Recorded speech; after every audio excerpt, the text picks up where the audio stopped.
Bienvenue au Web TV Restructuration de Deloitte, dont le thème aujourd'hui est comment piloter son entreprise en situation d'incertitude. Incertitude née évidemment des crises que nous traversons depuis au moins 2020, pandémie, confinement, conflits géopolitiques, inflation. Je m'appelle Arnaud Renoir, je suis professeur des universités à l'Université Paris-Dauphine et je dirige le comité scientifique juridique de Deloitte Société d'Avocats et je serai votre modérateur aujourd'hui. Nous nous retrouvons donc pour débattre d'un sujet qui est au cœur de l'actualité, tant pour les chefs d'entreprise que pour tous les opérateurs économiques. Et nous avons pour cela réuni un certain nombre d'experts, des experts aguerris, des femmes et des hommes de terrain, en même temps des professionnels éminemment reconnus dans leur domaine respectif qui mènent une réflexion d'ailleurs sur leur métier et ses évolutions, et qui vont intervenir avec des regards complémentaires. Nous avons réuni droit et chiffres, avocats et conseils financiers, et en même temps un regard aussi régional, national et international. Enfin, nous avons également le très grand plaisir d'accueillir Pierre-Olivier Chotard, secrétaire général du CIRI, le comité interministériel pour les restructurations industrielles, qui va partager avec nous sa vision institutionnelle et probablement son retour d'expérience, voire ses perspectives pour 2023. Je vais présenter déjà nos experts. Donc Jean-Pascal Beauchamp, associé turnaround et restructuring au sein de Deloitte Finance. Tu as une expérience éprouvée dans l'épaisseur du temps, c'est-à-dire 4 crises vécues au cours de 30 ans de pratique quotidienne en restructuring. D'abord, pendant 10 ans en tant que collaborateur d'un administrateur judiciaire et depuis 20 ans chez Deloitte en tant que Financial Advisor, ce qui donne une vision très large, tant en amiable, en judiciaire, et une grande expertise sur l'insolvabilité. Lucie Mégard, avocate directrice chez Deloitte Société d'Avocats, experte en restructuring, que tu pratiques d'ailleurs dans toute sa dimension, du préventif aux procédures collectives, reconnue d'ailleurs en particulier par l'écosystème public et privé du quart nord-ouest de l'Hexagone, avec une focalisation sur la Normandie, pour lequel tu es très actif sur tous les dossiers de place, industriels et services. Marie Wechter, avocate restructuring aussi au sein de Deloitte Société d'Avocats, mais basée à Paris. Tu couvres tous les sujets de restructuring, mais avec une carte spéciale en main, puisque lorsque tu as rejoint Deloitte, tu avais acquis en fait une expertise en matière de fiducie durant 5 ans auprès d'un fiduciaire, ce qui d'ailleurs à l'époque était précurseur. Et on sait qu'aujourd'hui, évidemment, la fiducie est d'un très grand intérêt pour les prêteurs. Et enfin, Pierre-Olivier Chotard, secrétaire général du CIRI. Faut-il rappeler donc, que le comité interministériel pour les restructurations industrielles est une équipe rattachée à la direction générale du Trésor et qui a principalement 2 missions. D'une part, faciliter la restructuration d'entreprises de plus de 400 salariés qui feraient face à des difficultés et en particulier les difficultés financières, et d'autre part, coordonner l'action de l'État, cette fois-ci pour représenter ses intérêts lorsque l'État est créancier. Et donc avec ce panel, nous allons rentrer dans le vif du sujet. Et ma première question, qui d'ailleurs fait écho au titre du débat d'aujourd'hui, elle sera au moins simple à formuler, peut-être plus difficile pour y répondre. Pourquoi parle-t-on d'incertitude ? Et en posant cette première question que je vais poser à Lucie, j'ajouterai une précision. L'incertitude actuelle est-elle héritée de la crise sanitaire ? Arnaud, rappelons en effet que au cours de cette crise sanitaire, nous avons traversé une période tout à fait inédite avec le gel des ouvertures des procédures collectives, le quoi qu'il en coûte et in fine une chute historique du nombre de défaillances. Alors cette chute, elle a créé une incertitude réelle sur l'état du paysage économique français et sur l'ampleur des conséquences financières de cette crise sanitaire auprès des entreprises. En tant que professionnel, je m'interroge d'ailleurs, avons-nous vu toutes les conséquences de cette crise financière aujourd'hui ? Les entreprises, en se tenant éloignées des ouvertures de procédures collectives, de ces procédures de manière générale, n'ont pas restructuré leur endettement. Et donc, elles donnent une image du paysage économique français qui est somme toute assez saine, mais en réalité, ne portent-elles pas, ou pour certaines d'entre elles, en germe des difficultés latentes ? Quelle est la part dans le paysage économique de ces entreprises zombies Cette question, je pense, crée une vraie incertitude juridique, et notamment auprès des partenaires commerciaux. Alors, les entreprises n'ont pas restructuré leur endettement, et pourtant, cet endettement a été profondément modifié du fait de la crise sanitaire. D'abord, parce qu'elles ont souscrit massivement des PGE, les prêts garantis par l'État, pour 144 milliards d'euros, on en reparlera, à peu près 11% de l'encours bancaire, et c'était une particularité de ces PGE, ils ont été accordés, non pas fonction de la capacité de l'entreprise à le rembourser, mais fonction du chiffre d'affaires de la société emprunteuse. Donc, mécaniquement, cela amène les entreprises à devoir dégager une marge additionnelle sur leur chiffre d'affaires pour pouvoir faire face au service de la dette. On estime d'ailleurs à peu près à un peu plus de 6% l'EBITDA qui doit être utilisé pour faire face au PGE tel qu'initialement souscrit. En parallèle de ça, il y a eu, rappelons-le, des moratoires accordés sur les échéances fiscales et sociales pour près de 25 milliards d'euros, et puis des moratoires accordés sur les prêts bancaires, avec des décalages d'échéance pour à peu près 20 milliards d'euros.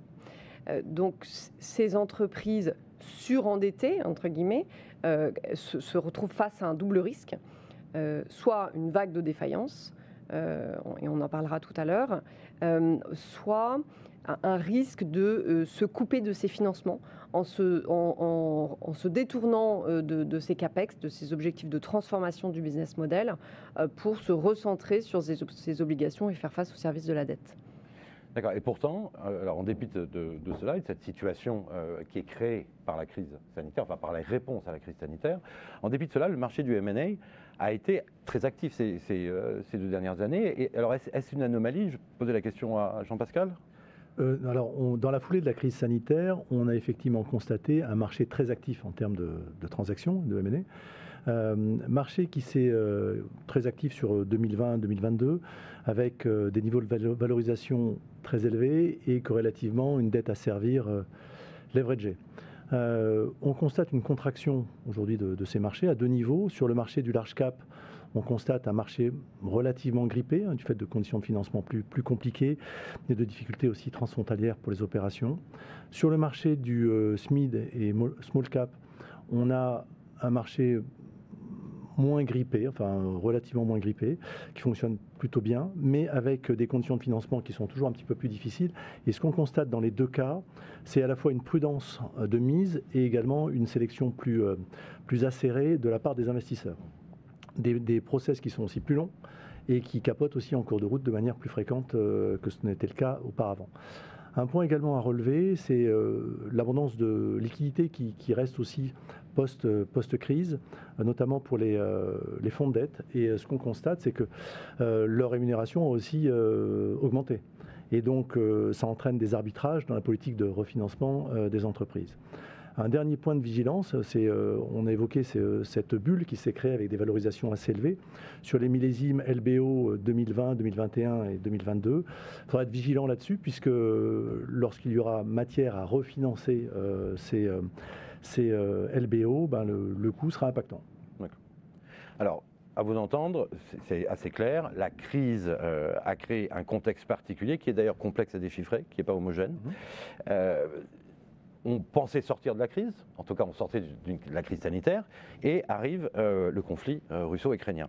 Quelles conséquences cela peut-il ajouter à l'incertitude que nous connaissons? Poser la question peut-être à Marie.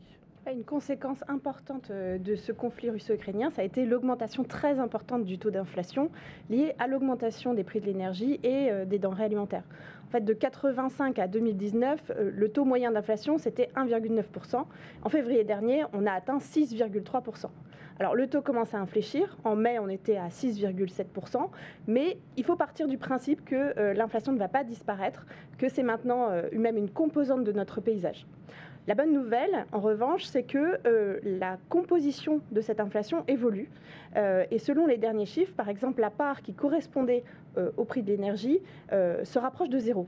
Alors d'autres composantes restent élevées, c'est l'alimentaire, ce sont les services.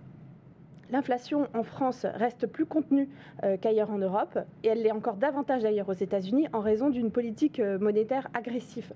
Parce qu'en fait, en réponse à cette inflation, les banques centrales ont mis en place des politiques monétaires d'augmentation de leur taux directeur pour pouvoir juguler l'inflation. C'est la deuxième conséquence importante au niveau économique de ce conflit, c'est l'augmentation des taux d'intérêt. Actuellement, le taux directeur de la BCE est à 3,75% et il faut partir du principe qu'il va rester élevé encore un peu pour juguler cette inflation. D'ailleurs, on peut se demander si l'absence ou la grande faiblesse d'inflation n'était pas plutôt l'anomalie et que là, on revient dans une forme de normalité. Qu'en pense le financier ? Eh bien, Arnaud, pour revenir à un niveau plus micro, pour moi, cette situation d'incertitude pour les entreprises, c'est la résultante de 3 causes qui se combinent. Et on les a déjà évoquées. On a effectivement l'inflation, les chaînes d'approvisionnement qui sont perturbées et les taux d'intérêt qui sont haussiers. Alors, les entreprises ont subi ce triple choc de la manière suivante. En ce qui concerne l'inflation, c'est grosso modo sur les marchés occidentaux à peu près 10% d'inflation répercutée à hauteur de 8 à 10% sur les clients. Ensuite, sur les chaînes d'approvisionnement perturbées, c'est un effet ciseau qui est ressenti par les entreprises, un effet volume d'abord. Pour pallier la pénurie de matières premières, elles ont augmenté l'acquisition de stocks de sécurité. Et il y a eu évidemment l'effet prix, sinon ça n'aurait pas été marrant. L'effet prix, c'est une augmentation des coûts d'approvisionnement, des coûts de transport et des coûts de production. Et enfin, on a l'augmentation des taux d'intérêt qui jouent à plein sur, bien évidemment, les conditions de financement, les conditions de refinancement, plus 2% sur ce que vous avez emprunté, c'est pas pareil à la fin, et puis les risques d'impayés ou les allongements des délais de paiement. Tout ça, la composante de tout ça, c'est qu'à la fin, ça vient aggraver les tensions de trésorerie de l'entreprise. Et aujourd'hui, toutes les entreprises, elles sont un peu à la recherche de solutions de financement ou de trésorerie supplémentaire ou d'optimisation de leur trésorerie. Et elles doivent aussi, surtout, anticiper la couverture de leurs besoins. C'est le moment, ce climat d'incertitude, c'est le moment où les professionnels du restructuring se mettent tous à réciter le mantra de crise, à savoir « cash is king ». Et ce mantra, qui est valable pour toutes les crises, il a une particularité au sortir de cette crise sanitaire, c'est qu'il faut que les entreprises, au-delà cash is king, oui, mais aussi avec une transformation nécessaire des business models et une couverture indispensable des besoins de financement. D'accord. Donc aller vers une culture cash. Absolument. Alors sur ces mots de culture cash, je vais faire un grand écart puisque je vais me tourner vers Pierre-Olivier Chotard et pour lui demander quelle est la vision de l'État, notamment sur la croissance française et perspectives de croissance. Et avec ce constat, nous savons que nous sommes sortis à peu près du quoi qu'il en coûte, en tout cas il est terminé. Pour autant, l'État ne se désintéresse évidemment pas de la situation et il y a peut-être des aides qui demeurent.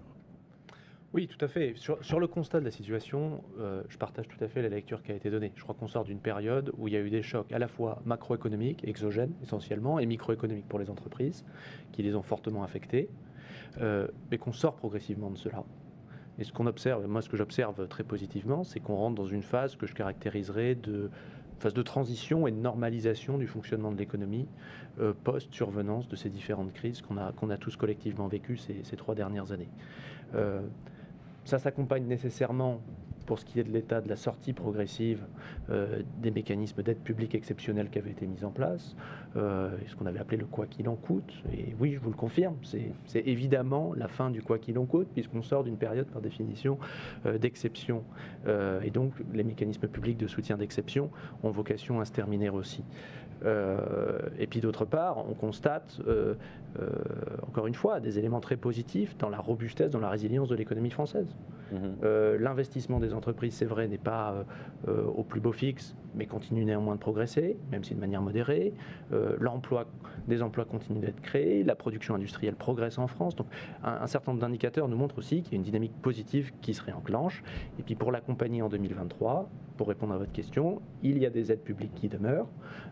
Et pour citer les principales, d'abord, les prêts garantis par l'État continuent d'être distribués par les banques et peuvent l'être jusqu'au 31 décembre, notamment pour accompagner les entreprises qui souffrent particulièrement de ce qui a été décrit, hausse des prix de l'énergie, perturbations dans les circuits d'approvisionnement au niveau mondial. Ça, c'est le premier grand type d'aide qui demeure.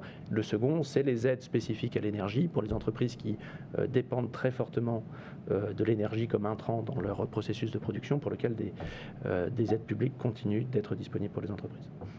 D'accord, merci. Donc effectivement, on voit que les choses évoluent. Donc j'entends parler d'ailleurs de signaux négatifs et de signaux positifs. On a même employé le terme de normalisation. Alors pour l'entreprise, finalement, comment, dans ce contexte évidemment incertain, comment bâtir sa stratégie? Et notamment, peut-on tirer des leçons, par exemple, en regardant... je pense au baromètre des défaillances. Et donc la question, naturellement, s'adresse à toi, Jean-Pascal. Où en est-on justement de ces crises et de l'application du restructuring aux entreprises avec un regard rétrospectif, justement? Alors avec un regard rétrospectif, moi je vais livrer avec plaisir les conclusions de l'étude Deloitte-Altares, l'entreprise en difficulté en France, que l'on commet chaque année. Sur 2022, la question au départ, c'était est-ce que c'est l'année de la vague ou pas l'année de la vague? Bon, la réponse, on est clair, c'est pas l'année de la vague. En revanche, c'est l'année des records. Et 2022, c'est un record absolu en termes de hausse des défaillances, plus 50% de défaillances, c'est du jamais vu. Et on arrive quand même à un score un petit peu inférieur à 2019. Mais on est quand même sur et ça il faut le remarquer, une tendance haussière accélérée. Il y a un niveau de sinistralité des entreprises qui est important, très significatif. Sur le premier trimestre 2023, pas de tsunami. Effectivement, on est dans cette phase de transition, de normalisation. Mais on constate également une tendance maintenue à la hausse des défaillances. Les projections sur l'année entière 2023 laissent penser cette fois-ci qu'on arrivera à 53 000 ou 55 000 défaillances, ce qui est le seuil non plus de 2019, mais de 2017. Donc on revient à des niveaux qui sont ceux d'avant, voilà, on revient à une période plus connue. D'accord, mais alors ça c'est pour le volume. Est-ce qu'on observe en revanche des différences concernant les entreprises concernées? Oui, sur la typologie des entreprises, même chose. Alors ce ne sont plus, contrairement à ce que l'on croit, les entreprises zombies, celles qui étaient déjà fragilisées avant la crise et qui ont survécu grâce à des aides. Celles-là ont été largement assainies, même s'il en reste toujours un petit peu. Non, ce qu'on constate, et c'est intéressant, c'est qu'aujourd'hui, et notamment sur les 2 derniers trimestres, 4e trimestre de 2022 et premier trimestre 2023, c'est le curseur qui se déplace des TPE vers les PME. Et là, c'est significatif puisqu'on est dans le ventre mou du tissu économique français. Et cette tendance est significative et elle est à relever encore un peu plus puisque ça c'était sur les 2 derniers trimestres. Mais si on regarde plus précisément le premier trimestre 2023, on a ce curseur qui se déplace des TPE vers les PME et des PME vers les ETI avec 1125 défaillances sur le premier trimestre 2023, ce qui est totalement inédit. Et ça nous renvoie à 2017. Ouais. Alors ça c'est la vision effectivement rétrospective faite par une étude de terrain. Quel est, autre regard aussi un peu rétrospectif, quelle est la vision du CIRI justement sur ces défaillances? Écoutez, sur cette question, autre point de vue, même conclusion. D'abord, je souscris pleinement au premier constat qui était fait, qui est pas de catastrophisme à avoir en matière de défaillance d'entreprise. Ce qu'on est en train d'observer, c'est simplement un retour à la normale, là encore, du nombre de défaillances que l'économie française a structurellement connues depuis 20 ans et qui est simplement le témoignage du fonctionnement normal d'une économie avec des destructions et des créations d'entreprises. Deuxième constat que je partage, c'est effectivement une réorientation sectorielle, sans doute des entreprises, du type d'entreprise qui connaît des difficultés. Ce qu'on observe au CIRI, c'est que sur les 3 dernières années, on a eu une prépondérance de saisine de la part d'entreprises qui étaient particulièrement affectées par les confinements, les restrictions aux libertés de circulation qui ont dû être imposées à la population française. Et donc, secteur du tourisme, des transports, de la restauration, de l'événementiel, qui étaient particulièrement touchés. C'est moins le cas aujourd'hui. D'ailleurs, ces secteurs connaissent un certain dynamisme ces derniers mois. Et en revanche, des retours à des dossiers plus traditionnellement connus du CIRI, avec l'industrie lourde, les sous-traitants automobiles, le secteur aéronautique. Et effectivement, avec aussi un phénomène que j'observe d'augmentation du nombre d'entreprises de taille significative qui connaissent des difficultés et qu'il faut traiter. Oui, ça, c'est effectivement c'est un point qui réapparaît. Oui. Arnaud, si tu me permets juste de revenir un petit peu sur les records de l'année 2022, il y en a qu'il convient de saluer. Et notamment, c'est le record, cette fois-ci aussi inédit, historique, du nombre de procédures amiables, 7000 procédures amiables. C'est du jamais vu dans l'histoire de l'amiable en France, donc les procédures amiables, mandat ad hoc et conciliation. Et c'est aussi, alors c'est le reflet du travail des hommes de terrain à mobiliser les entreprises sur ces outils. C'est aussi le reflet de la démocratisation de cet outil pour des TPE et des PME. Et ça, c'est un élément nouveau. Un point également à souligner à 2 niveaux. Un, ça c'est un peu plus significatif, c'est l'augmentation du nombre de liquidations judiciaires directes, qui est le reflet de l'absence de préparation des chefs d'entreprise ou d'anticipation, et donc on revient au mantra cash is king. Troisième point, c'est au niveau européen, on constate la même tendance qu'en France, c'est-à-dire une augmentation massive dans tous les pays des défaillances, enfin massive, en tout cas progressive et relativement soutenue des défaillances, et ça aussi c'est historique et inédit. Mais qui nous ramène au niveau existant pré-crise. Oui, absolument. Normalisation toujours. Oui. Alors sur l'amiable, on peut aussi reconnaître l'action législative et des gouvernements depuis quelques années d'avoir mis l'accent sur l'amiable et d'avoir donné aussi grâce au droit de l'Union européenne, d'avoir donné des instruments qui permettent de le faire. Regardons maintenant peut-être l'entreprise et son écosystème pour essayer de voir quelles ont été les conséquences directes de l'inflation et la hausse des taux d'intérêt et comment elles peuvent réagir. Ce sont des questions qui se posent à la fois sur un plan financier, évidemment, mais aussi juridique. Alors on va commencer par le financier, puisqu'on parle d'inflation. D'accord. Et alors donc oui, moi sur ce sujet, pour revenir à ta question, Arnaud, pour aller sur le financier, il faut des outils, mais il faut les bons. Alors les entreprises sont toutes dotées d'outils, et nous, quand on arrive dans une situation en général un petit peu plus de turbulence ou de crise, on se rend compte que les outils ne sont pas les bons, ne sont pas adaptés. Pour les outils, on va faire simple, je ne vais pas en parler de 150, on va parler de prévision de trésorerie. Prévision de trésorerie, c'est quel format ? Déjà, on va privilégier, nous, chez Deloitte, un format qui est le format direct, encaissement-décaissement, versus un format indirect qui va être celui un tableau de flux de trésorerie. Pourquoi ? Parce que le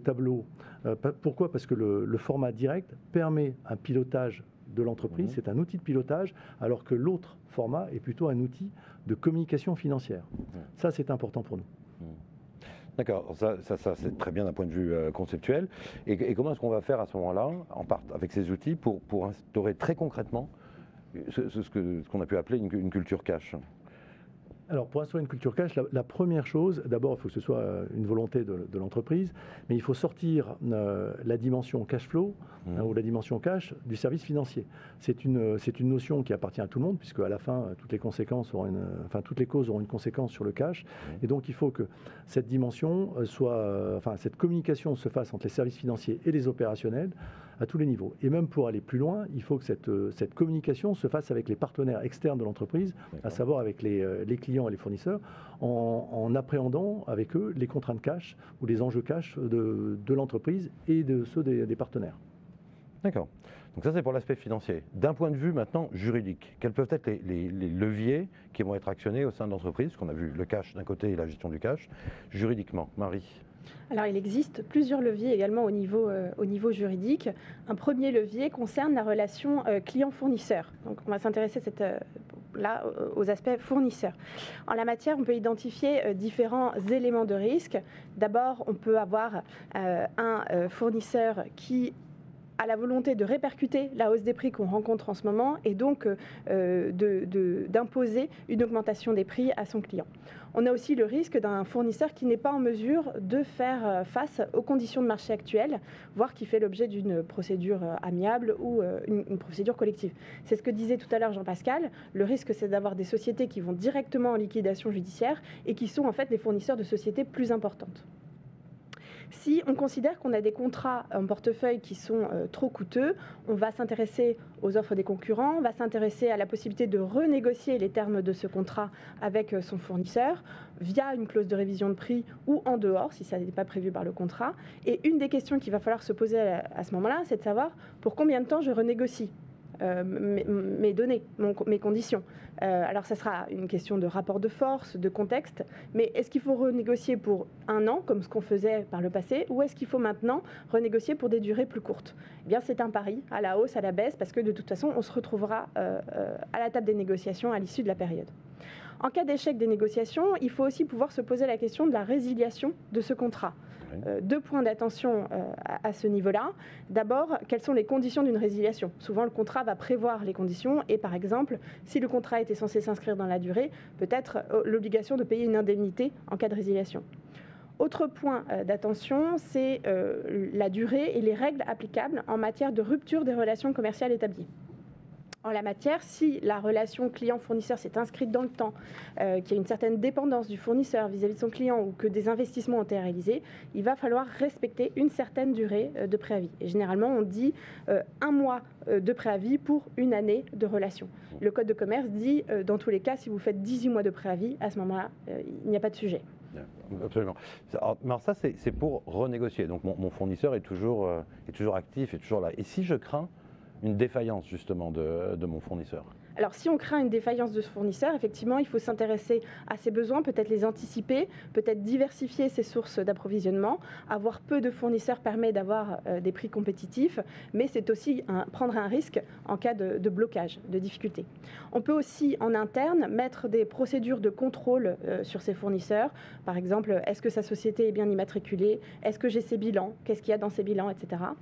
Et enfin, contractuellement, il est possible de prévoir de demander des garanties de la maison mère, des garanties de la banque, le fait de ne payer le prix qu'en fonction de l'état d'avancement de la fabrication d'une commande, de sanctionner un retard de livraison ou un sujet qualité par une indemnité. Tout cela pour suivre, pour monitorer sa relation avec son fournisseur. Bien sûr, ça dépendra du rapport de force au moment de la conclusion du contrat, mais ce sont des éléments à avoir en tête. Qui permettent d'anticiper. Alors, concernant précisément ces renégociations, donc on sait qu'elles sont cruciales, ça on l'a bien entendu. On pense déjà, et que ça a déjà été mentionné tout à l'heure, en matière de contrats d'énergie. Les contrats d'énergie qui, évidemment, peuvent soulever des difficultés pour les entreprises. Quel a été le rôle de l'État sur ce sujet, Pierre-Olivier? Alors écoutez, on a joué un rôle très actif et à vrai dire assez inédit, puisque d'habitude ce n'est pas le rôle premier du CIRI ou d'autres services de l'État que d'entrer dans ce genre de discussion. Pour ce qui est du CIRI, ce qu'on a fait en réalité était de 2 ordres. Mais je pense que ça peut se dupliquer sur les autres services de l'État qui ont été intéressés, notamment dans les territoires, pour diffuser ce même type de pratique pour des entreprises de plus petite taille. Donc qu'est-ce qu'on a fait? Première chose, d'abord, on s'est évertué à faire connaître les dispositifs publics qui avaient été mis en place, qui encore une fois étaient des dispositifs publics d'ampleur majeure, que les entreprises connaissaient mal, qui parfois, il est vrai, étaient difficiles à bien comprendre. Et donc, on a joué ce rôle d'accompagnement. Chaque entreprise qui venait nous voir, on a essayé de l'accompagner pour qu'elle puisse émarger au plus vite et au mieux aux différents guichets qui lui étaient offerts. Ça, c'est la première chose. Et puis la deuxième chose, ça a été de l'accompagner en jouant un rôle plus de médiateur dans les discussions avec les fournisseurs d'énergie. Parce qu'il y avait 2 risques principaux pour les entreprises qui étaient en fragilité financière. Il y avait la première qui consistait à ce que le fournisseur d'énergie dise en réalité, je ne veux plus faire d'affaires économiques avec vous. Et les contrats d'énergie se terminant en général à horizon 12 ou 24 mois, il y avait un vrai risque que ces entreprises-là soient coupées d'énergie et donc ne puissent plus fonctionner. Et puis, il y avait un deuxième sujet potentiel qui était que, outre la hausse des tarifs qui était inéluctable compte tenu de l'évolution sur les marchés, les fournisseurs d'énergie pouvaient exiger des conditions contractuelles plus exigeantes. Des termes de paiement plus durs, des garanties, toutes choses qui aggraver les tensions et les besoins en fonds de roulement pour les entreprises. Donc on a intervenu en médiation pour essayer de trouver des solutions raisonnables et qui fassent que les exigences des fournisseurs soient quelque part respectées, parce que c'était des demandes économiques légitimes, mais qu'en même temps elles restent mesurées pour que ça ne vienne pas rajouter de la difficulté à la difficulté. Et dans tous les cas dont on a été saisi, moi je me félicite de l'esprit très constructif avec lequel les principaux fournisseurs d'énergie ont discuté avec nous Et à chaque fois, on a su trouver les conditions, les termes qui ont permis aux entreprises de continuer leur activité dans des conditions qui leur permettent d'assurer une certaine rentabilité pour 2023. D'accord. Ce qui semble accréditer l'idée que non seulement il y a une culture cash, mais il y a aussi une culture de négociation qui peut-être a été renouvelée par la crise, indiscutablement. Est-ce qu'il n'y aurait pas d'autres leviers, là je me tourne vers Lucie, d'autres leviers juridiques qu'il faudrait envisager ? Oui, effectivement, vraiment en miroir de ce qu'a dit Marie à l'instant, côté relations clients. Le risque il est double. D'abord, la capacité de répercuter aux clients les coûts fournisseurs, les augmentations de coûts fournisseurs, et puis l'encaissement de son compte client. Alors ça peut paraître une évidence, mais force est de constater que dans nos dossiers, c'est souvent un sujet. Donc l'idée, le levier, c'est vraiment de s'assurer qu'en interne, il y ait une task force dédiée sur le suivi, l'encaissement régulier du compte client avec un process interne, de la relance amiable au contentieux s'il le faut, mais c'est un point absolument fondamental. Ensuite, et c'est très, très important aussi, le sujet de la conservation des marges, on en parlait, de la capacité de réviser ses prix. Alors, pour pouvoir réviser ses prix, encore faut-il suivre de près les augmentations des coûts de ses fournisseurs. Et pas seulement une fois par an. Donc là, c'est le premier point. Et ensuite, connaître et analyser ces contrats commerciaux pour être en capacité de mettre en œuvre ces clauses de révision, si elles existent, voire de réfléchir à une résiliation du contrat, si le contrat devient très coûteux, à quelles conditions, dans quel délai, etc. Un point sur lequel je voulais insister, parce que, encore une fois, en pratique, c'est un aspect important dans nos dossiers, c'est la mise en œuvre des clauses de réserve de propriété. Peut-être que ça peut être une suggestion intéressante de généraliser ce recours aux clauses de réserve de propriété qui reste une sûreté assez efficace en cas de procédure collective du client final. Pour cela, il est important de s'assurer d'abord qu'elle existe dans la documentation contractuelle et qu'elle est rédigée de manière à pouvoir être opposable en cas d'ouverture de procédure collective du client. Donc les conditions sont prévues tant par la loi que par la jurisprudence. Et ensuite qu'il existe en interne un suivi des délais, notamment à respecter pour initier des procédures, qu'elles soient de revendication ou de restitution. C'est intéressant, on voit renaître l'intérêt pour la clause de réserve de propriété, qui est toujours enseignée comme étant la clause qui protégeait. Alors là, on voit effectivement, il y a toute une série d'actions sur les clients, sur les fournisseurs, à l'égard des stocks. Peut-on compléter cette position sur les aspects opérationnels et financiers, Jean-Pascal? Bien sûr. Alors, on l'a tous compris, on est ici au cœur des composantes du BFR d'exploitation. On parle d'encaissement client, on parle de paiement fournisseur, on parle de durée de stockage. Et en période d'incertitude, il faut un pilotage beaucoup plus accru, beaucoup plus fin de son BFR. Pour ça, il faut évidemment un plan d'action, mettre en place des mesures, et j'incite effectivement les entreprises à le faire, puisque avec quelques mesures bien ciblées, souvent les gains peuvent permettre d'atteindre entre 5 à 10% du chiffre d'affaires, donc c'est pas anodin, surtout dans le contexte actuel. Alors, je ne vais pas revenir sur les leviers clients et fournisseurs, puisque Marie et Lucie en ont parlé, mais peut-être quelques mesures sur les stocks, sachant que tout ce qui est stock et clients sont en général les leviers les plus faciles à appréhender. Mais sur les stocks, en levier, il y a 3 types de leviers, le levier tactique, opérationnel ou structurel. Sur des leviers tactiques, on peut envisager la vente flash de stock à rotation lente pour se débarrasser et récupérer un peu de trésor. Une facturation peut-être plus à temps plutôt que d'attendre à un moment plus tardif. En levier opérationnel, on peut envisager de réduire les niveaux de stock de sécurité ou modifier les niveaux minimaux de commandes. Et sur les leviers structurels, bien évidemment, on peut envisager de rationaliser le nombre de lignes ou le nombre de gammes de produits, mais également modifier son business model pour passer d'un business model qui est de produire pour stocker à celui de produire pour produire à la commande. D'accord, donc là on voit quand même des impacts relativement significatifs tout de même sur l'organisation de l'entreprise. Alors tout ça, c'est très clair. Et est-ce qu'il n'y a pas d'autres éléments qui pourraient peser dans le compte de résultat de l'entreprise? Et je pense notamment à des choses qui relèveraient des ressources humaines, à l'aspect ou à l'aspect social, et la question des talents, enfin, des gens pour mettre tout cela en musique. Et peut-être Marie? Effectivement, un dernier point qu'on peut évoquer sur cette partie, c'est le sujet de la rétention des talents dans un contexte inflationniste. On l'a dit tout à l'heure, une des composantes de l'inflation qui reste encore à un niveau élevé, c'est le service, donc ça correspond au salaire des employés, qui sont versés aux employés.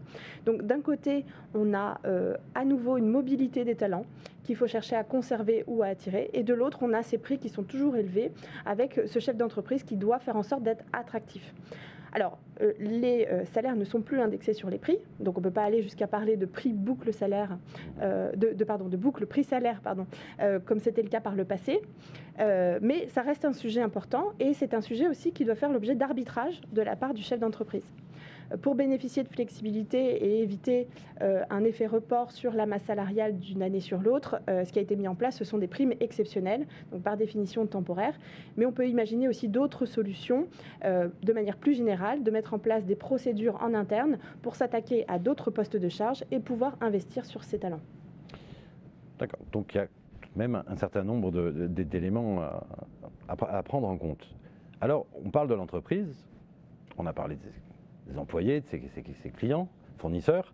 Il y a un autre acteur quand même très très important du monde de l'entreprise et qui est indiscutablement source d'incertitude aujourd'hui avec l'augmentation des taux d'intérêt, c'est la relation avec la banque.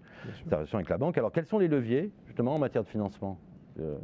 Alors, pas qu'avec la banque déjà, mais je vais y revenir. C'est un enjeu qui est véritablement stratégique dans ce contexte d'incertitude dont on parlait, puisque tout l'enjeu est de sécuriser les sources de financement court terme, moyen terme et long terme pour couvrir le besoin en fonds de roulement et la croissance, qu'elle soit organique ou externe de l'entreprise. Tout ça dans un contexte qui est un petit peu compliqué. Et il faut avoir aussi, et c'est ce qu'on voit, ce déséquilibre, le sens de la mesure ou l'équilibre dans la construction de sa politique de financement et la nature des charges à couvrir. Ce qu'on constate aujourd'hui, c'est qu'il y a quand même sur le marché beaucoup d'offres. Et on a plusieurs types de financement. Le financement classique et le financement bancaire, tout le monde le connaît.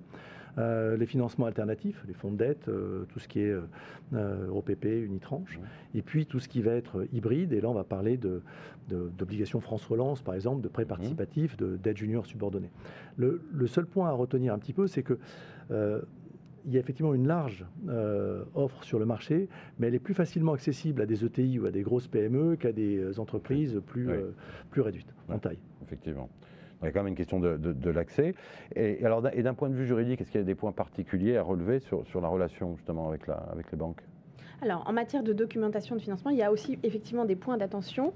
Un premier point concerne le fait que la documentation de financement est souvent assez complexe, assez touffue. Donc, une première chose, c'est de reprendre son analyse, identifier ce à quoi on peut s'exposer en cas de difficulté et pour anticiper les réponses qu'on va pouvoir y apporter. Donc s'intéresser aux clauses qui vont définir les cas de défaut et ce qui sera de nature à les déclencher. Quel ratio financier je dois respecter, quelles informations je dois fournir à mon prêteur, etc. Et ensuite, en face, identifier les conséquences de ces cas de défaut et souvent ce sera l'exigibilité anticipée de la dette, la réalisation des sûretés. D'ailleurs, à cet égard, le travail d'analyse va pouvoir aussi porter sur le security package, sur toutes les sûretés qu'on va pouvoir avoir consenties en garantie de son financement pour savoir à quoi on s'expose là encore si on rencontre des difficultés. Quels sont les actifs concernés, quels seront les possibles modes de réalisation. Il y a d'autres clauses aussi dans un contrat de financement auxquelles il faut porter une attention particulière. Je pense à la clause d'excess cash flow, par exemple. Si une entreprise a une trésorerie importante présente sur ses comptes en banque, eh bien, la banque pourrait être tentée de capter cette poche de trésorerie pour pouvoir, en prononçant un remboursement anticipé obligatoire. C'est ce qu'on disait tout à l'heure, c'est un point de vigilance parce que cash is king, surtout dans le contexte actuel. Donc, c'est un point important. Une autre clause intéressante, c'est la clause de marge. Il faut y porter une attention particulière parce que la marge va évoluer en fonction du respect ou non des ratios financiers par l'entreprise. Et donc, ça va pouvoir augmenter le coût. Donc, quand on va conclure un contrat de financement, il va falloir faire attention au business plan qu'on va avancer et se laisser une marge de manœuvre. Sinon, c'est le double effet massue. Je ne respecte pas mes ratios, ça veut dire que je n'ai pas la profitabilité que j'attendais. Et en plus, c'est à ce moment-là que mon coût va se renchérir. Et alors, Ça, effectivement, c'est suivre les clauses des contrats ou penser à ces clauses au moment de la négociation d'un contrat. Mais en cas de difficulté avérée, comment est-ce qu'on peut réagir ? Alors, en cas de difficulté, de la même manière, on va pouvoir aller chercher dans le contrat de financement des outils qui vont nous permettre de retarder ou d'éviter la constatation d'un cas de défaut. Alors, généralement, on a des clauses dites de remédiation qui vont laisser un délai au débiteur pour pouvoir se mettre en conformité avec ses engagements. On va aussi trouver des clauses d'equity cure, par exemple, qui permettent ou obligent à réaliser une augmentation de capital pour pouvoir être dans les clous en matière de ratio, etc. Et dans tous ces cas, de toute façon, il va falloir échanger avec son banquier, aller le voir, discuter, peut-être demander un waiver, c'est-à-dire une renonciation à une ou plusieurs clauses de son contrat. Et si ces discussions en bilatéral n'aboutissent pas, peut-être engager des négociations dans un cadre plus structuré, sous l'égide d'un mandataire ad hoc, d'un conciliateur. Et dans tous les cas, ici, l'objectif, l'idée, c'est de conserver une relation très transparente avec son banquier pour maintenir le lien de confiance, parce que ça sera très utile et c'est ce qui permettra de trouver des solutions ensuite, quel qu'en soit le cadre. D'accord. Alors, effectivement, discuter avec son banquier, on parle de dialogue, et donc tourner naturellement vers Pierre-Olivier, parce que là, on parlait des banques, on parlait avec des sujets d'actualité, les PGE, qui ont été une réponse aux conséquences de la crise. Et donc, la possibilité qui peut se poser dans le contexte actuel, c'est est-ce que je peux renégocier ? Est-ce que je peux renégocier mon PGE ? Et que peut-on dire justement sur les PGE à cet égard ? Écoutez, sur les PGE, je pense qu'il y a plusieurs constats. D'abord, il y en a un sur lequel je ne vais pas m'étendre parce qu'il a été répété à l'envi, c'est que les PGE, ça a marché. Et que ça a été un outil extraordinaire. Vous avez rappelé le chiffre, 144 millions d'euros de PGE distribués, donc ça a marché. Et maintenant qu'on arrive au stade du remboursement, j'ai envie de dire, ça marche aussi. Parce que j'entends beaucoup de choses dans la place sur le fait que les PGE ne vont pas être remboursés, que ça va être une catastrophe pour les entreprises, pour les finances publiques. Ce n'est pas le cas. 144 milliards d'euros de PGE qui ont été distribués, il y en a déjà 50 sur ces 144 qui ont été remboursés. Et aujourd'hui, la perte qui a été enregistrée par l'État, c'est 2 milliards d'euros.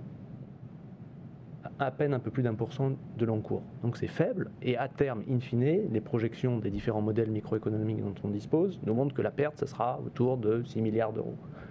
Donc ça reste des montants qui seront très limités. Ça, c'est le premier constat important. Puis ensuite, en matière de remboursement et d'ajustement qui sont possibles, la doctrine de l'État aussi est très claire, et elle se résume en une phrase, je pense, c'est « il n'y a pas de tabou ». Et il n'y a pas d'interdit à renégocier ou à amender son PGE.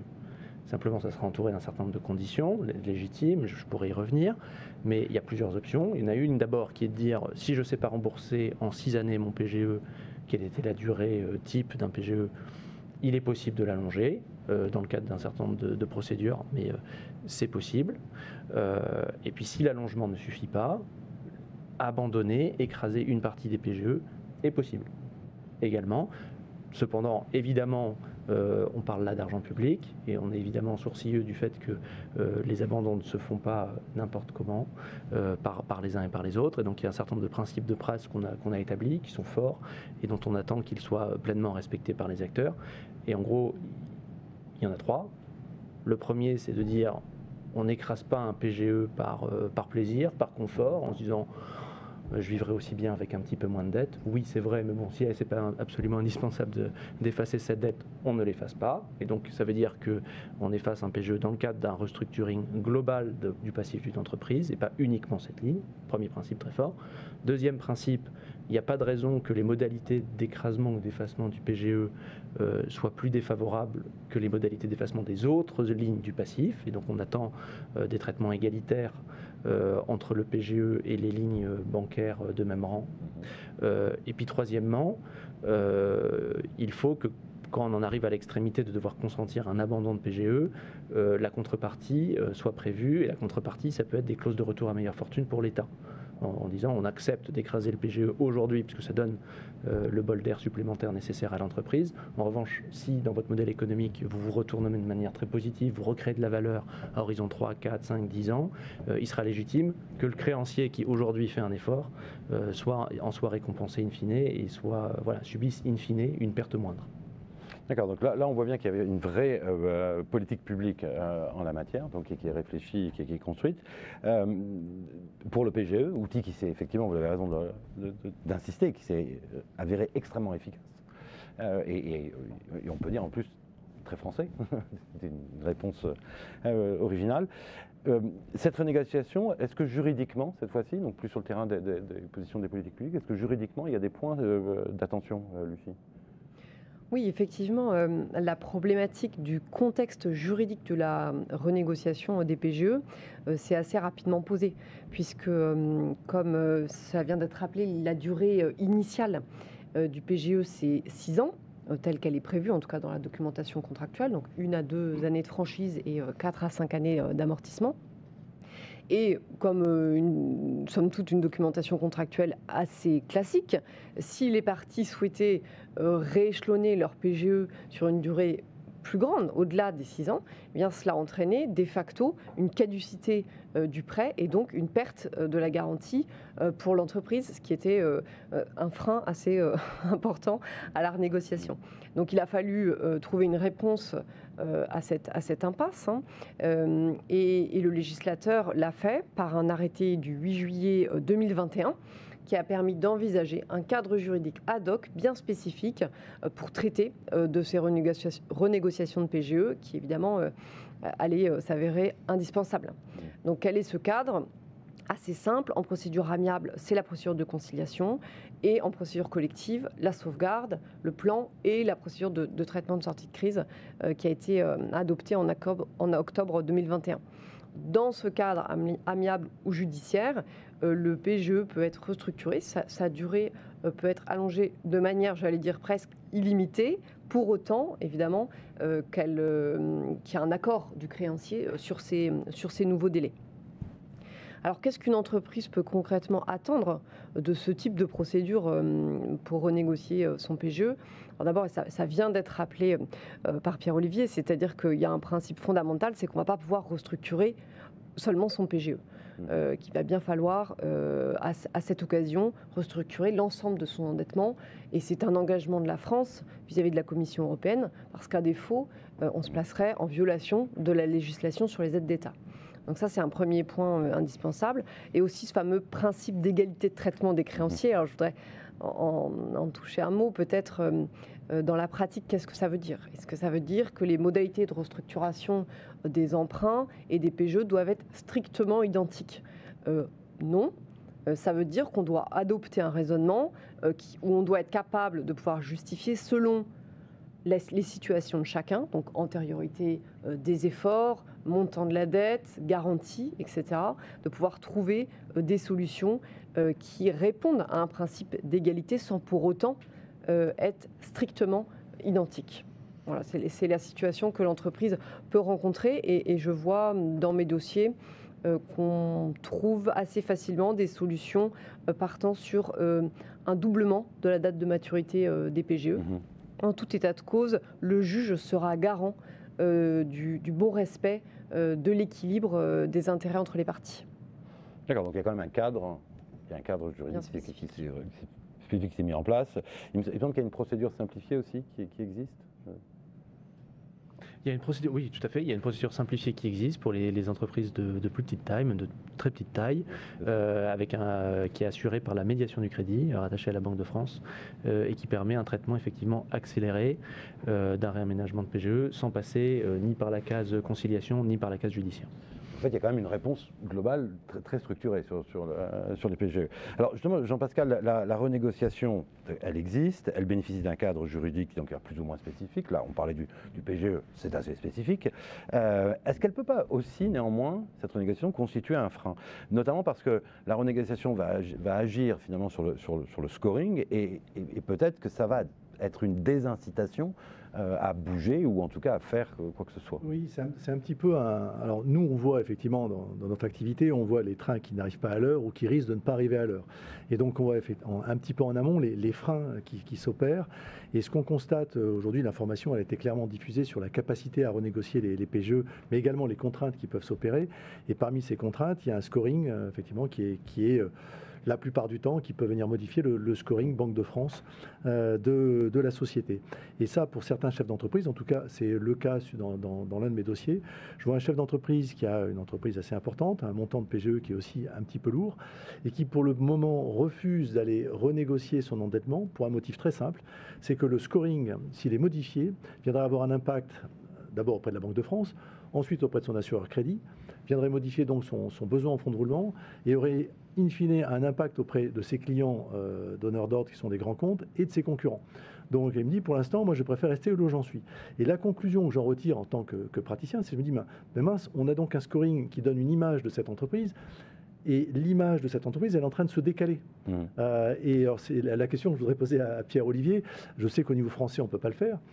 Mais est-ce qu'au niveau européen, on pourrait envisager une sorte de mécanisme qui pourrait être une sorte de gel temporaire du scoring ou autre, mais qui permettrait de neutraliser ce frein pour que les entreprises puissent aller renégocier et avoir enfin un scoring qui corresponde à la vraie situation que vit l'entreprise? Merci de me poser la question, parce qu'en réalité, c'est un sujet qui me tient énormément à cœur. Et je résumerai ma pensée en commençant en utilisant un dicton un peu facile, mais quand j'entends ça, j'entends des entreprises qui voudraient le beurre et l'argent du beurre. Et je dirais tout de suite, à mon avis, ce n'est ni possible ni souhaitable. Pourquoi je dis ça? Je me permets de prendre quelques minutes pour l'expliquer. D'abord, rappelons ce qu'est le système FIBEN. Le système FIBEN, c'est un instrument qui est un instrument de cotation des entreprises, qui est élaboré et mis en œuvre par la Banque de France, et qui est éminemment important pour le bon financement de l'économie, parce qu'en gros, il y a plus de 250 000 entreprises qui sont notées par la Banque de France, ce qui permet d'avoir une image de leur qualité de signature et de leur santé financière, ce qui est évidemment important pour les investisseurs et leur contrepartie. Et puis par ailleurs, c'est un instrument qui est majeur pour le bon fonctionnement des opérations de la politique monétaire, puisque la cotation FIBEN est prise en compte dans les modalités des prises en pension et des opérations de refinancement auprès de la Banque centrale. Quand on nous dit qu'il faut geler cet impact-là, en réalité, on est en train de me dire que c'est une situation où une entreprise est en restructuring, a des difficultés financières, mais souhaite être notée comme si elle allait bien. Donc, c'est pas possible. Je pense qu'il faut comprendre que il peut y avoir des difficultés, elles existent, et il n'y a rien de pire, à mon avis, pour le bon fonctionnement de l'économie et des relations économiques que de le cacher aux acteurs. Donc il est normal que ce scoring existe. Et heureusement qu'il existe de manière fiable, robuste, et que quand il y a des difficultés des entreprises, elles sont révélées à l'ensemble de l'économie. Et quand il y a un besoin de restructuration de PGE, c'est qu'il y a un besoin plus large de restructuration du passif. Et c'est donc que l'entreprise connaît un certain nombre de difficultés, peut-être passagères, peut-être pas structurelles et aussi graves que dans d'autres cas, mais ces difficultés existent et c'est normal qu'elles soient retranscrites. Donc en réalité, quand on nous demande ça, j'ai l'impression qu'on ne combat pas le mal et on se dit on va juste changer le thermomètre, et en changeant le thermomètre, on va se faire croire qu'on va bien. Forme de politique de l'autruche. D'accord. Alors le temps avance et il y avait quand même une dernière question quand même à envisager. C'était, là nous avons beaucoup parlé d'amiable. On était beaucoup sur la discussion, la négociation. Qu'en est-il du judiciaire? Notamment en tenant compte quand même d'un élément non négligeable, c'est la réforme par l'ordonnance du 15 septembre 2021 qui est issue de la transposition de la directive restructuration et insolvabilité, dont on sait qu'elle va vraiment un pas plus loin de tout ce qui avait été fait jusqu'à présent au niveau européen, en essayant de coordonner le plus possible et d'avancer dans l'harmonisation du contenu des procédures applicables aux entreprises en difficulté dans les États membres. Alors justement, qu'en est-il du judiciaire dans ce contexte-là, même si effectivement, la réforme est récente? Marie? Alors effectivement, on a un certain nombre de jurisprudences qui ont été rendues sur la question, 5 jugements sur la question. Donc on s'est un peu penché sur ce qui était indiqué dans ces jugements. Alors ce qui est intéressant de relever, c'est que dans 3 cas, en fait, le schéma procédural a été celui qui avait été imaginé par la réforme, donc conciliation suivie d'une sauvegarde accélérée.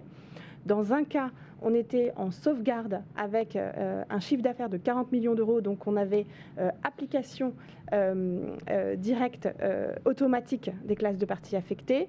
Et puis, dans un dernier cas, on était en redressement judiciaire avec un débiteur qui a choisi volontairement de faire appliquer les classes de parties affectées. Les sociétés avaient en commun d'avoir un passif quand même assez lourd par rapport à leur activité, un chiffre d'affaires qui allait de 2 millions d'euros à 40 millions d'euros. Et dans tous les cas, les plans ont été adoptés avec application du cross-class cramp-down, ce nouveau mécanisme, dans 4 cas sur 5.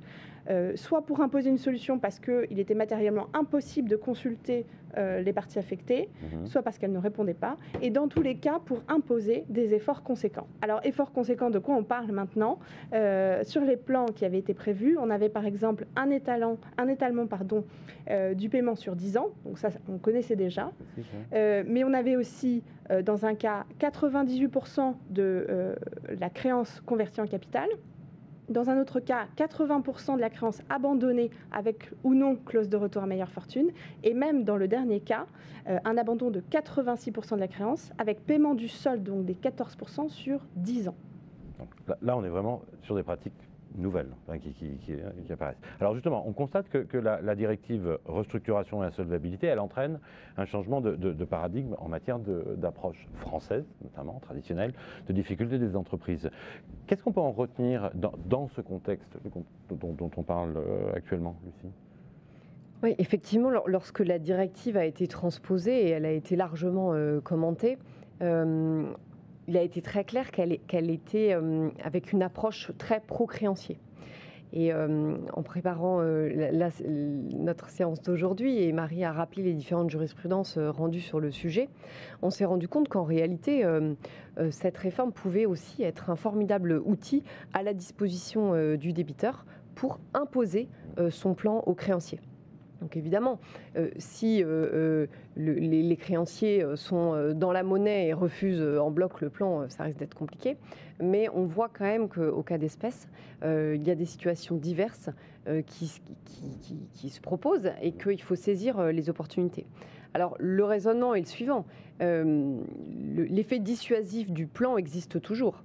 En amiable, on peut arguer d'un futur plan pour emporter la conviction de ses créanciers.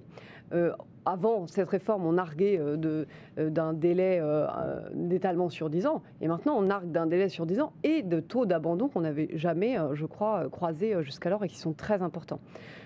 Pour que cet effet dissuasif soit efficace, il faut néanmoins être en capacité, dès le stade de la procédure amiable, de projeter ce que seront les classes de parties affectées. Ce qui est un travail important et qui nécessite, qui dépend de la typologie des créanciers, il faut en faire l'analyse, et qui dépend aussi de la valeur et de l'évaluation de l'entreprise. Donc il est indispensable d'avoir ce raisonnement, de s'y atteler pour pouvoir comprendre quels seront les rapports de force entre créanciers et construire un projet cohérent à proposer aux créanciers. Donc, ce que je voulais dire par là, c'est que finalement, les outils à l'issue de cette réforme, ils sont peut-être plus polyvalents que ce qu'on imaginait de prime abord, et que donc il est absolument indispensable de s'entourer des experts qui les maîtrisent ou en tous les cas essaient de le faire, les pratiquent à tout le moins pour pouvoir choisir le bon outil. Et sachant qu'on est dans la construction du développement de l'application. Alors, et je me tourne, nous arrivons vers la fin, mais je me tourne vers Pierre-Olivier, parce que il y a quand même une question qui se pose dans ce contexte renouvelé. Est-ce que ça n'amène pas à l'État de changer de rôle en devenant un créancier public ? Quand on sera attrait dans ce type de procédure ? Oui. Oui, naturellement, et on est prêt à le remplir. Nous, on est très fiers de cette réforme, parce que on croit profondément que ça va renforcer l'attractivité de la place de Paris, parce que ça va renforcer l'efficacité des procédures, parce que ça va permettre, mais vous l'avez rappelé, de passer outre les obstacles que peuvent mettre sur le chemin d'un restructuring des créanciers récalcitrants, des actionnaires récalcitrants qui refusent un peu la réalité économique qui est nécessaire. Et la directive, sa transposition, nous offre les outils pour aller au-delà de leur prévenance ou de leur réticence. Alors c'est vrai qu'en faisant cela, le créancier public lui-même, qui est souvent un élément important, voire très significatif du passif des entreprises en difficulté, va se retrouver pris dans cette mécanique. C'est normal et on jouera notre rôle en tant que créancier public, en tant que classe de créanciers affectés et on défendra nos intérêts comme les autres créanciers en fonction de chaque cas. Qui est le rôle du CIRI d'ailleurs, absolument. Alors nous arrivons à la fin et effectivement vous avez raison de rappeler que la réforme par ordonnance, la transposition de ce droit européen par ordonnance poursuivait aussi cet objectif de modifier l'image que pouvait avoir la France sur son droit des procédures collectives, des difficultés d'entreprise. Et ça semble être en tout cas une réussite déjà de ce point de vue-là. Alors pour arriver à la conclusion, et donc je dis tout de suite, nous ne prendrons pas de questions, mais évidemment vous aurez des contacts si vous voulez entrer en échange direct avec nos experts, mais en conclusion, il me semble qu'il est clair, il y a une situation d'incertitude, on peut même parler d'une forme de mise en apesanteur, qui est pour tous les acteurs. On a le sentiment, à vous entendre, que ça a l'air d'aller bien, jusqu'à maintenant, effectivement. Vous avez insisté sur le fait qu'il n'y a pas eu de vagues, il n'y a pas eu de catastrophe, mais en revanche, on voit apparaître un certain nombre de menaces à l'horizon. Alors peut-être que très très rapidement, vraiment en une seule phrase, un dernier mot des experts, quels conseils utiles pouvez-vous donner? Je vais commencer par Jean-Pascal. Je ne voudrais pas parasiter mon message, mais bon, donc du coup, je vais le réciter, je vais le psalmodier. C'est le même mantra de crise, donc cash is king, et que les entreprises déploient une politique orientée vers le cash. Marie? Peut-être en une phrase, reprendre son portefeuille de contrats, en refaire peut-être l'analyse pour identifier les outils qui aideront à piloter, voire à régler des difficultés à l'avenir. Lucie? Peut-être un auto-message aux professionnels du restructuring. N'ayons pas d'idées préconçues sur les procédures. Le contexte a vraiment évolué et il faut absolument qu'on soit en capacité de se réinterroger sur nos propres raisonnements pour accompagner le chef d'entreprise dans le bon choix du bon outil. Alors nous arrivons au mot de la conclusion que je voudrais évidemment donner à Pierre-Olivier Chotin, et que je remercie très chaleureusement d'avoir partagé son expérience et de nous avoir rejoints aujourd'hui. Donc le mot de conclusion vous revient.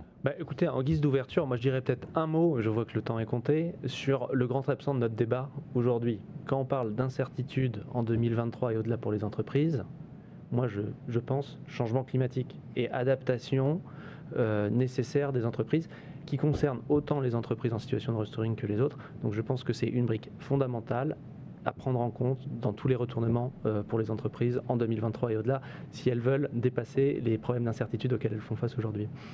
Vous nous donnez un autre débat. Exactement. Vous nous donnez le sujet d'un prochain débat, changement climatique et restructuring. Merci beaucoup et vous pouvez retrouver un certain nombre d'informations qui seront mises en ligne concernant ce débat.